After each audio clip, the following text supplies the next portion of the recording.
Hi అండి, అందరికీ నమస్కారం. ఓం శ్రీ మాత్రే నమః. ఓం శ్రీ గురుభ్యో నమః. పుష్యమాసం పుణ్యమాసం. ఈ మాసంలో చంద్రుడు పుష్యమి నక్షత్రంలో కలిసి ఉంటాడు. అందుకే దీనికి పుష్యమాసం అని పేరు వచ్చింది. అటు శనిదేవుడిని జన్మ నక్షత్రం కూడా పుష్యమే. అందుకే ఈ మాసం శనిదేవునికి ప్రీతికరమైనది. ఆయన్ను పూజిస్తే కష్టాలు తొలగి శుభాలు కలుగుతాయని నమ్మకం. విష్ణుమూర్తిని తులసి దళాలతో పూజిస్తే సౌందర్యం, శివుడిని మారేడు దళాలతో అర్చిస్తే ఐశ్వర్యం లభిస్తాయని శాస్త్రవచనం. ఈ నెలలో చేసే గింజంత దానమైన అనంత పుణ్యఫలాన్ని ఇస్తుందని అంటారు. నదీ స్నానాలు, సూర్యాధారణలతో ఆయురారోగ్యాలు సిద్ధిస్తాయని పండితుల వాక్కు. ఈ నెల డిసెంబర్ 20వ తేదీ శనివారం నుండి పుష్యమాసం ప్రారంభమై జనవరి 18వ తేదీ అమావాస్యతో పుష్యమాసం ముగుస్తుంది. శనిదేవునికి పరమ ప్రీతికరమైన మాసం ఈ పుష్యమాసం శనిదేవుని జన్మ నక్షత్రం పుష్యమి నక్షత్రం కాబట్టి ఈ పుష్యమాసంలో శనిదేవుని పూజించడం, నవగ్రహాలకు ప్రదక్షిణాలు చేయడం ద్వారా రాబోయే కొత్త సంవత్సరం అంతా మీకు అద్భుతంగా కలిసి వస్తుంది. అయితే శనిదేవునికి ఇష్టమైన ఈ పుష్యమాసంలో పొరపాటున కూడా కొన్ని తప్పులు చేయకూడదు. ఎందుకంటే పుష్యమాసంలో చేసే తప్పుల వల్ల కొత్త సంవత్సరంలో కష్టాలు ఏర్పడే అవకాశం ఉంటుంది. ఏలినాటి శని దోషాలు పట్టి పీడిస్తాయి. కాబట్టి పుష్యమాసంలో ఏ దేవతలను పూజించాలి, పుష్యమాసంలో పొరపాటున కూడా చేయకూడని తప్పులు, పుష్యమాసంలో పాటించాల్సిన పరిహారాల గురించి ఈ వీడియోలో తెలుసుకుందాం. ముందుగా ఈ వీడియోకి ఒక లైక్ కొట్టి జై శ్రీకృష్ణ అని కామెంట్ చేయండి. డిసెంబర్ 20 నుండి పుష్యమాసం ప్రారంభమవుతుంది. ఈ పుష్యమాసాన్ని శూన్యమాసంగా పరిగణిస్తారు. కాబట్టి పుష్యమాసంలో ఎటువంటి శుభకార్యాలు నిర్వహించకూడదు. ప్రస్తుతం శుక్రమౌఢ్యమే నడుస్తుంది. కాబట్టి ఈ మౌఢ్యం సమయంలో, అందులోనూ పుష్యమాసంలో గృహప్రవేశాలు చేయడం, అద్దె ఇల్లు మారడం చేయకూడదు. అలాగే శంకుస్థాపన పూజలు నిర్వహించకూడదు. ఇక నూతన వ్యాపారాలు కూడా ప్రారంభించకూడదు. ముఖ్యంగా ఈ పుష్యమాసం ప్రతి ఒక్కరూ తప్పనిసరిగా నువ్వులు తినాలి.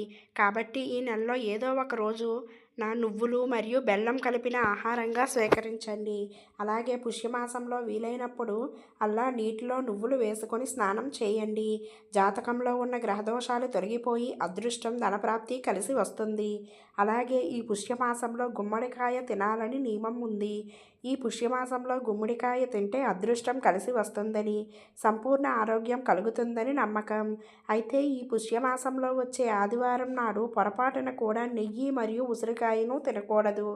ఆదివారం రోజున ఈ ఆహారం తింటే జాతక దోషాలు ఏర్పడతాయని, అలాంటి ఇళ్లల్లో లక్ష్మీదేవి నివసిస్తుందని నమ్మకం. అలాగే ఈ పుష్యమాసంలో పొరపాటున కూడా ముల్లంగి దుంపను తినకూడదు. అదేవిధంగా బంగారం మరియు వెండి వస్తువులను కొనడం మానుకోవాలి. పుష్యమాసంలో బంగారపు ఆభరణాలు కొనకూడదు. అలాగే ఈ పుష్యమాసంలో వచ్చే శనివారం నాడు నూనె కొనకూడదు. శనివారం నూనె కొనుగోలు చేస్తే మీ ఇంటికి అప్పుల బాధలు పెరిగిపోతాయి. ఈ పుష్యమాసంలో తప్పనిసరిగా గోవును పూజించాలి. గోమాతలో ముక్కోటి దేవతలు కొలువై ఉంటారు. కాబట్టి ఈ నెలలో గోవుకు ఆహారం తినిపించి నమస్కారం చేసుకుంటే చాలు.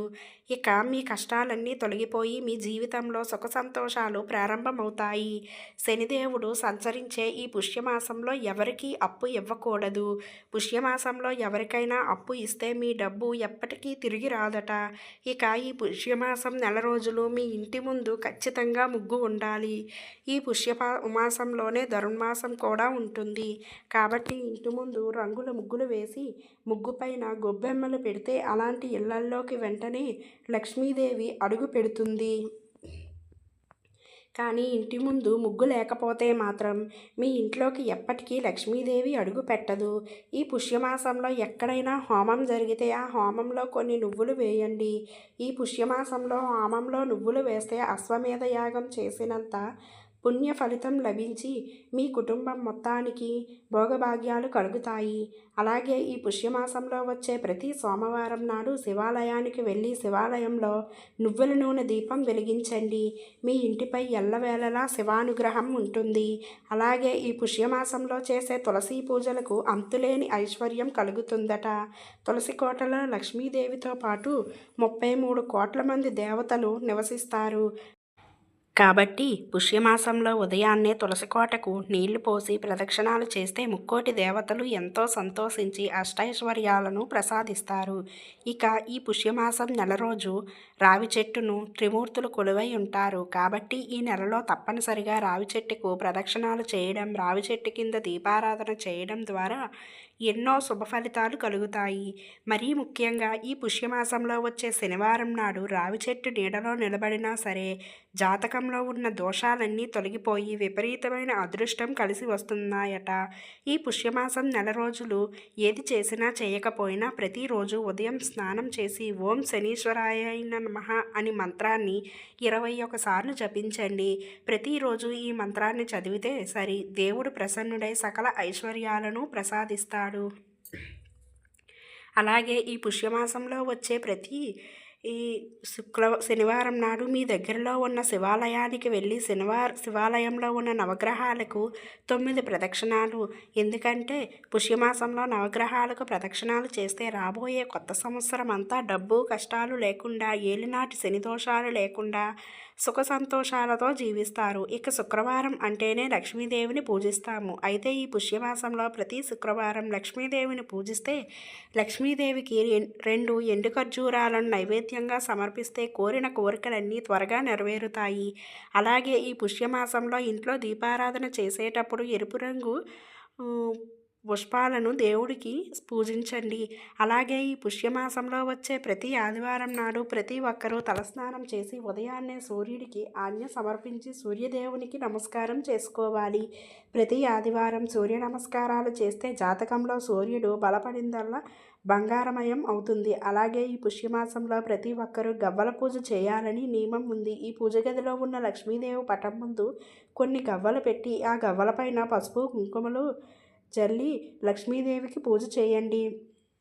తరువాత ఈ గవ్వల్ని తీసి మీ వీరువాల్లో డబ్బు పెట్టే ప్రదేశంలో పెట్టుకోండి.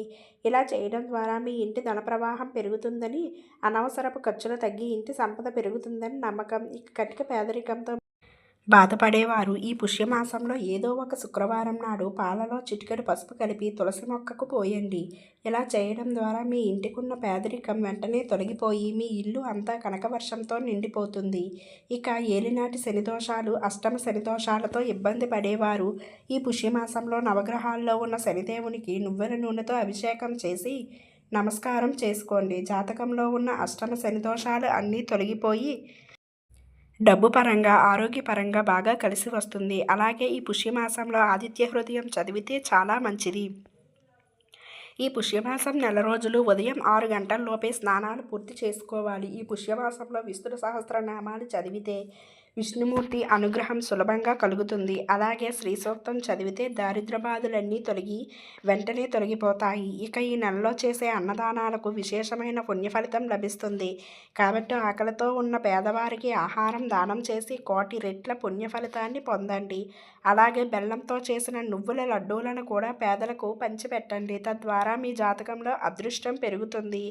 ఇక ఈ పుష్యమాసంలో వచ్చే అతిపెద్ద పండుగలు భోగి, సంక్రాంతి మరియు కనుమ.